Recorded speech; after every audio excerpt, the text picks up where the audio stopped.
Muito bem, este é o Conexão Futura ao vivo aqui pelo seu canal Futura. E no programa de hoje vamos falar sobre o papiloma vírus humano, mais conhecido como HPV, que é o principal responsável pelo câncer de colo de útero, a segunda maior causa de morte de mulheres por tumor no mundo, atrás apenas do câncer de mama. E os homens também são atingidos pelo HPV. Segundo o Instituto Nacional de Câncer, a maioria dos casos de câncer de pênis também são causados por esse vírus. A principal forma de transmissão do HPV é pelo contato íntimo, e as vacinas contra alguns tipos do vírus reduzem a chance de desenvolver câncer do colo de útero em mais de 90% das mulheres vacinadas. Já foi aprovado pelo Senado Federal um projeto de lei que torna obrigatória a vacinação contra o HPV para meninas entre 9 e 13 anos de idade pelo Sistema Único de Saúde, mas por enquanto a vacina é fornecida apenas na rede particular. Bom, para essa conversa sobre prevenção contra o HPV, recebemos aqui no estúdio Renata Nunes Aranha, que é professora da UERJ e médica ginecologista do Hospital Universitário Pedro Ernesto. E também conosco o médico oncologista Celso Rothstein. Você em casa, como sempre, também é nosso convidado, então aproveite para tirar suas dúvidas, participe desta conversa mandando mensagens, comentários e opiniões para o Twitter do canal Futura ou ligue para a gente no telefone 0, operadora 21 3523 4098. Os contatos estão aí na tela para você ligar para a gente e deixar desde já a sua pergunta. Bom, primeiramente, obrigado aos dois pela presença, bem-vindos. Obrigada a você. Obrigado. Muito bom. Para a gente começar nosso bate-papo, a gente vai mostrar agora que a nossa equipe foi às ruas para conversar com as pessoas sobre o que elas sabem sobre HPV. Então, vamos rodar. Você sabe o que é HPV? Não. Já ouviu falar? Não. HPV. Não, a sigla não me lembro agora a extensão do texto, não. Você sabe o que é HPV? Não. HPV é uma doença sexualmente transmissível, certo? E sabe como é possível prevenir o HPV? Creio que seja com o uso de camisinha, preservativo. É um vírus que transmite uma doença sexualmente transmissível. E sabe como é possível prevenir o HPV? Camisinha, usando preservativos. É uma doença sexualmente transmissível. E sabe como é possível prevenir o HPV? Tem vacina hoje em dia, não tem? Você sabe qual é a doença que está associada ao HPV? Câncer. Câncer no colo do útero. É uma doença sexualmente transmissível, né? E sabe como é possível prevenir o HPV? Usando camisinha, né? É um vírus que ele afeta o colo do útero se você fizer sexo com uma pessoa que já esteja contaminada. E se você não detectar, ele causa verrugas no útero. E se não for detectado, pode levar a um câncer do colo do útero. O HPV é uma verruga que é transmitida por via sexual, é transmissão sexual.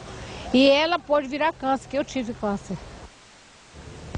Pois é, né, doutor? A gente viu que nas ruas tem todo tipo de informação. Tem gente que sabe o que é o HPV, até dá informações de como se prevenir. Tem uma paciente que até já teve o câncer desenvolvido por HPV, mas tem muita gente que nem sabe o que é HPV ainda. Então, quero começar ouvindo de vocês. Primeiro, doutora Renata, boa tarde. Fala pra gente, então, o que é o HPV? Acho que a população acertou em grande parte. É um vírus, ele é sexualmente transmissível, né? É um vírus que ele pode ficar em vários locais, então não necessariamente ele é sexualmente transmissível, mas o que a gente mais se preocupa, né, que é o câncer de colo de útero, que a população falou, tem o câncer de pênis, o câncer de ânus, o câncer de cabeça e pescoço, tem inúmeros cânceres que podem ser desenvolvidos pelo HPV, mas isso é lá na frente. Então a gente tem esse medo do câncer, e é verdade que a gente tem que prevenir, mas muitas vezes as mulheres vão no ginecologista e descobrem, porque é assintomático, ela não sente nada. Quando vai fazer um preventivo, descobre que tem o HPV. E na verdade, 80% da população tem o vírus, né? Tem em algum momento, até 50 anos de idade, vai desenvolver e ter o vírus. A questão não é ter o vírus, é a lesão que ele pode causar. E realmente a coisa mais importante de todas é que a gente faça regularmente o preventivo para identificar quando a gente tem qualquer lesão que isso ele no caso possa das causar. mulheres. Das mulheres. E sem dúvida, é isso aí, é camisinha e é também uma educação, né? Uma consciência sexual. Por que está aumentando, né? Por que a gente tem isso tudo? Porque a gente tem que cuidar dessa educação sexual, da responsabilização em relação ao ato sexual. Que é camisinha feminina, que é camisinha masculina e é um autocuidado, né? Envolve muita coisa, a gente fica só falando da coisa da camisinha, mas tem um conjunto de cuidados que são necessários nessa... O aspecto importante que sempre tem que ser lembrado é exatamente a capacidade de prevenção, não é? E essa capacidade, ela diz respeito a todo um sistema de saúde que precisa estar aparelhado para isso, junto, evidentemente, com a questão educacional. As pessoas estarem informadas de que é fundamental, com ou sem vacina disponível, ter acesso aos serviços de saúde e fazer regularmente os testes preventivos. Mas pelo que a gente viu na reportagem nas ruas, muita gente não tem conhecimento, nem sabe do risco que corre por desconhecer a doença. Então ainda falta discutir um pouco mais a questão da educação sobre essa doença, falar-se um pouco mais sobre ela, que os médicos também apresentem para os pacientes a importância de buscar essa prevenção? Eu acredito que isso é na escola também, né? Eu acho que é interessante, a Secretaria de Educação do Estado tem feito um trabalho aqui junto no com a Rio de UER. Janeiro. No Rio começando, né? Tem inúmeras iniciativas, essa é uma. E é na escola, porque é na formação. O HPV é uma dessas doenças sexualmente transmissíveis. A gente tem várias. E é como a gente falou, um conjunto de coisas, de confiança, de autoestima, de relacionamento, né? Porque é isso, mas ele não quis usar a camisinha, né? Você tem autonomia, tem a camisinha feminina, independente disso. E a escolha, né? Não é a escolha porque parece não ter ou ter, porque a gente sabe que a gente não avalia assim, mas a escolha do autocuidado, né? Do tipo de relação, da forma, né? Eu acho que isso é um trabalho feito a longo prazo, não é num consultório médico. Eu acho que o consultório médico, ele tem a função médico, a enfermagem, a estrutura da saúde da família, tem a função do acompanhamento da prevenção. Então, anualmente as mulheres devem fazer o preventivo. Por que a gente fala tanto do colo de útero se tem anos, pênis? Porque no Brasil isso é o que tem maior impacto, principalmente decorrente do HPV.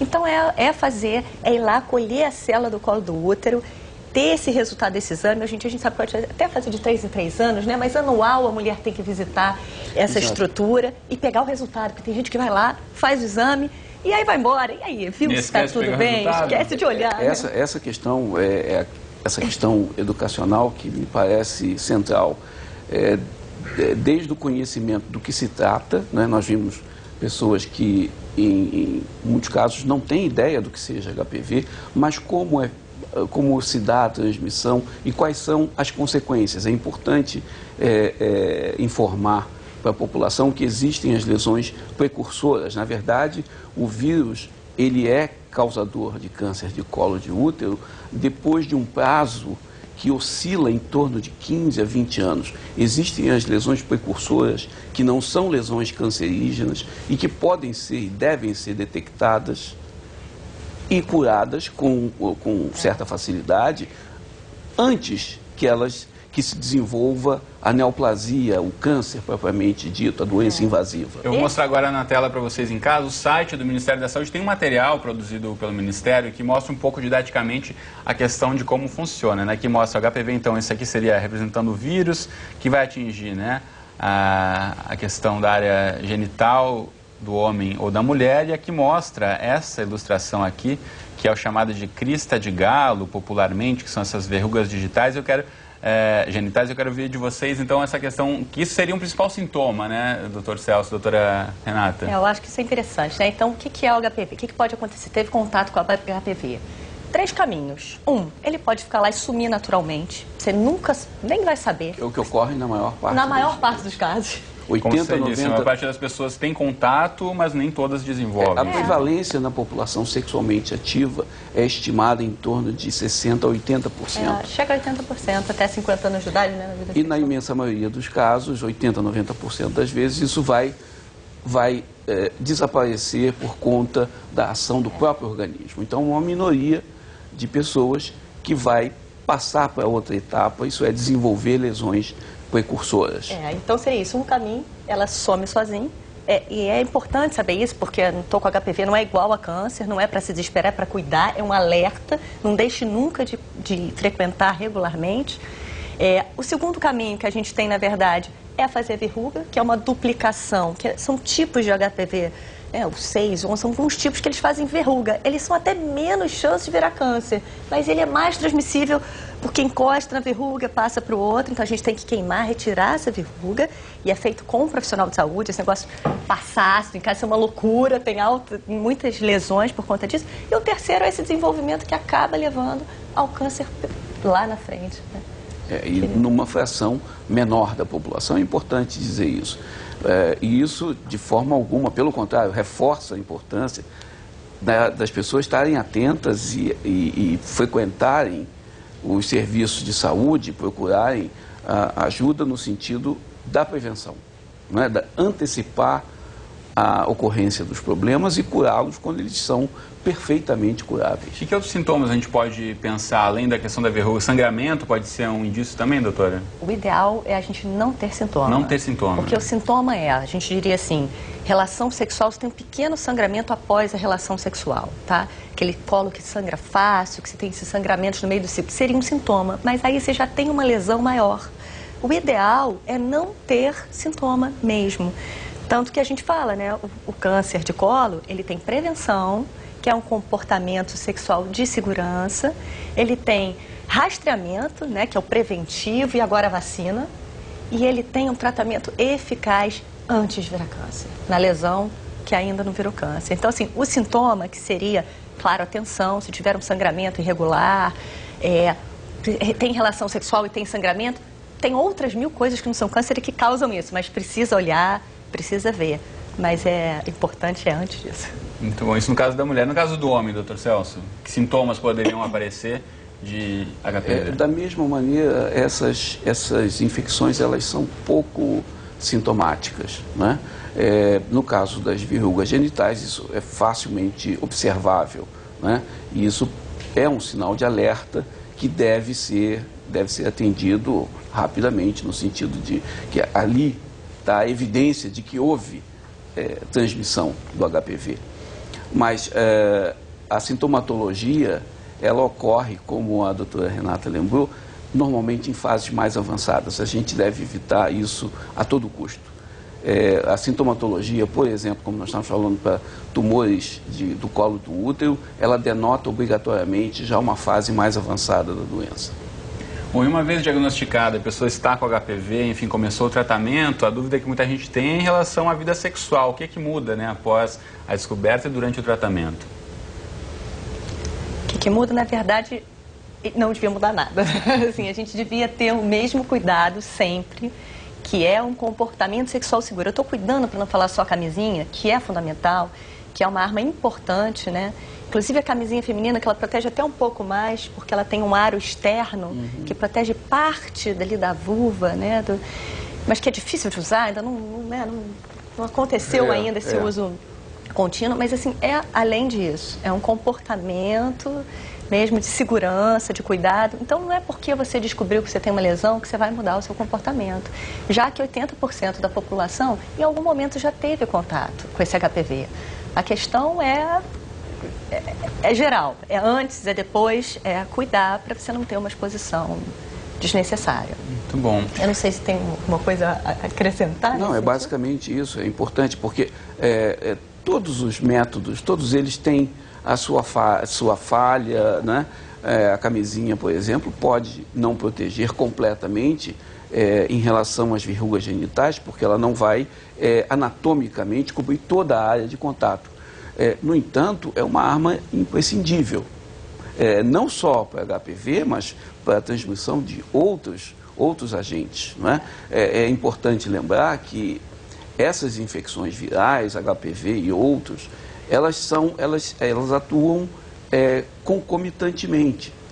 Uma infecção sexualmente transmissível, ela reforça a outra, de maneira que a prevenção é fundamental para você estar tranquilo e evitar problemas posteriores. E tem até a questão do sexo oral, né, onde você tem o câncer, né, língua, amígdala, câncer de garganta, o sexo oral, o sexo anal, com a questão também do câncer de ânus, né, e tem um cuidado global com isso. Muito bom. E você em casa também pode mandar perguntas para a gente, participar do nosso bate-papo através do Twitter do canal Futura ou ligando para a gente no 0 Operadora 21 3523 4098. Os contatos estão na tela para você, assim como fez a nossa espectadora Eliane Domingues, de São Paulo. Ela pergunta: o HPV tem cura e qual o tratamento ideal para o homem e para a mulher? Doutora Renata. O HPV não tem cura. Ter o vírus não tem cura. Uma vez que você tenha tido, ele pode sumir naturalmente ou pode ficar lá sempre, latente, quieto. O que a gente precisa curar? É alguma lesão que o HPV venha causar. verruga, lesão no colo, no pênis, isso a gente tem como tratar e deve tratar o quanto antes. Isso sim, você vai remover, tirar, e não quer dizer que ela não tenha mais o vírus pode estar lá. Mas a gente trata a consequência do vírus, que é a nossa preocupação. Muito bom. Outra pergunta que chegou pra gente aqui, que muita gente tem, em relação à vacina, né? A Priscila mandou a pergunta pra gente pelo Twitter. Obrigado, Priscila. E ela quer saber, então, se deve ser tomada a vacina antes de iniciar a vida sexual, independente da idade. E aproveitar essa questão que a Priscila traz, já tem, inclusive, esse projeto de lei, né, aprovado pelo Senado Federal, ainda não está sendo colocado em prática, que prevê a vacinação de meninas entre 9 e 13 anos de idade. Quero ouvir de vocês também. A vacina, já existem estudos mostrando a eficácia da vacina. É uma arma importantíssima que vem sendo incorporada. Alguns países, como Canadá, Estados Unidos, Europa Ocidental, já incorporaram ao seu programa de vacinações. E é uma arma, sem dúvida, valiosa. Sempre lembrando que a incorporação da vacina não prescinde dos cuidados de prevenção. Mas, idealmente, a população a ser vacinada é aquela população que ainda não está em fase de vida sexual ativa. Isso é, na população de 9 a 13 anos, esse é o foco central e tem sido a população recomendada pela Organização Mundial de Saúde. Não significa que populações com idades mais avançadas também não se beneficiem. Então, hoje parece que há um limite, isso é um consenso, de vacinação até 26 anos. Os estudos além dessa idade não mostram maiores vantagens. Mas a gente sabe que mesmo em populações um pouco mais jovens, que já iniciaram a sua vida sexual, há uma proteção, ainda que menor, do que naquelas pessoas que estão na fase pré-atividade sexual. Bom, tem muita dúvida entre muitos pais que a questão de colocar a vacina entre meninas, principalmente nessa idade, estaria estimulando a vida sexual precocemente, doutora Renata. Não, isso é uma pergunta interessante. É que algumas pacientes me falaram posteriormente, poxa, minha mãe mandou usar pílula, ou a minha mãe falou para eu tomar vacina, mas ela não quer que eu transe. E, na verdade, por que você está fazendo a vacina nessa idade? Não é porque eu estou achando que a menina de 10 anos vai ter relação agora. É porque é um momento muito positivo para a formação de anticorpos também. E a gente está protegendo antes mesmo, né? Assim, é um cuidado anterior. E eu acho que é importante vir com uma conversa junto. E aí vem a educação da escola, de casa, dos pais, porque senão fica uma coisa ambígua e que dá eu estou autorizando por um lado, permitindo, facilitando. Não é isso. Eu estou cuidando, porque é um momento de produção de anticorpos e porque em algum momento na vida que isso for adequado e legal, né, para a pessoa, vai acontecer de uma forma mais segura. Essa conversa também em casa entre os pais e os filhos. Essa conversa é importante. E hoje, né, a vacina começou aqui no Brasil em 2006, de forma particular. Hoje os meninos devem ser, né, tem alguns trabalhos também, muitos, né, que já aprovado a vacina no uso dos meninos. E vai ser um grande benefício a gente ter no SUS, porque é uma vacina muito cara, né, R$300 cada dose, são 3 doses. E no SUS vai ser o foco das meninas mesmo, que é onde a gente tem o maior impacto de doença e de causa. Então, tem um grupo de estudo trabalhando para definir exatamente qual é a idade, é 11 anos, né? Como vai ser feito, porque a gente não sabe exatamente o tempo de reforço. A gente sabe que por 10 anos ela tem uma eficácia, depois disso vai precisar uma nova vacinação? É uma dose? Nós ainda não temos estudos que comprovem exatamente que período é esse da necessidade de um reforço. Nós sabemos que a proteção dada pela vacina, nos moldes atuais, como nós conhecemos, ela é longa. É uma proteção longa, além de eficaz. Mas nós ainda não sabemos, não está definido isso, em quanto tempo essas pessoas necessitarão de um reforço. Então, essa demora entre a aprovação da lei e efetivamente a colocação em prática tem muito estudo e muito custo-efetividade que tem que ser visto aí com cuidado e vai ser um ganho enorme no Brasil. É uma coisa de país desenvolvido a gente poder oferecer HPV isso. Entre a carteira de vacinas para as crianças e adolescentes, né? Tem mais perguntas do público aqui para a gente. A Helena Silveira, do Paraná, pergunta se todo câncer de colo de útero é causado exclusivamente pelo HPV ou se existem outras causas. A gente até falou disso, né? É HPV, é HPV. É assim, nos estudos todos a gente diz que HPV câncer é igual a HPV, mas HPV não é igual a câncer. Porque a maioria não vira câncer, mas o câncer de colo, ele tem que ser entendido como o agente causal. Agente causal lá no final da linha. Lembrando sempre, infecção por HPV, lesões precursoras ao longo do tempo que, se não tratadas, poderão se desenvolver em câncer. Tem alguns outros fatores, né? Porque assim, por que uma pessoa tem HPV e desenvolve o câncer e outra não? Claro que a gente não sabe exatamente, mas, por exemplo, a imunidade é uma delas. Por isso que é muito importante no HIV, nos pacientes que usam imunossupressores, porque isso facilita com que aquela divisão errada ela se multiplique numa velocidade maior. Então, tem alguns fatores. Fumar prejudica. E baixa imunidade. A divisão das células, o fumo prejudica também. Então, o tabagismo certamente hoje reconhecido como um fator de ocorrência, em última análise, do câncer de colo de útero. Muito bom. Tem mais perguntas? A Ruth Santos, pelo Twitter, aqui do Rio de Janeiro. Obrigado, Ruth, pela participação. Quer saber se existe outro modo de contaminação sem ser por via sexual? Existe o contato. Qualquer contato, pele, pode ser na pele, pode ser na mucosa, você pode ter contato e pegar o HPV. Mas quando a gente fala até verruga no pé, pode ser o HPV. Mas o que tem impacto, o que tem importância para a gente em relação à consequência, é basicamente transmitido por via sexual. Então, para você ter no colo do útero, tem que ter chegado lá. Então, é uma relação sexual que chegou até lá, né? No ânus, provavelmente, você tem... Então, assim, o contato, mesmo que não seja sexual, né? Para ter na genitália, ele é sexual, mas tem que ser o contato de um portador de vírus com outra, né? Com a pele. Não é muito difícil, assim, a gente pode dizer que não é até por objeto, né? Porque ele não tem capacidade de... Isso não existe nenhuma evidência de que isso ocorra, né? O contato é físico, físico. É pelo contato íntimo. Contato íntimo, exato. Pele, né? Pode ser. Muito bom. Genital, a gente está chegando no final do programa, mas antes, então, quero ouvir as dicas finais de vocês. A gente está pensando aqui em prevenção, né? Então, tanto para a mulher quanto para o homem, a questão de fazer os exames regularmente, de ir ao médico no primeiro sintoma, na primeira suspeita de algum problema e também na postura preventiva em relação à vida sexual, né? Comportamento sexual seguro, cuidar e escolher, né? Ter um cuidado consigo, frequentar regularmente para fazer o preventivo, olhar o seu resultado preventivo e a vacina para quem está na faixa etária é um grande ganho. Vamos esperar aí que chegue no SUS. Dr. Celso? Basicamente a mesma coisa, lembrar que a gente está cada vez mais avançando na prevenção e também no tratamento da doença instalada.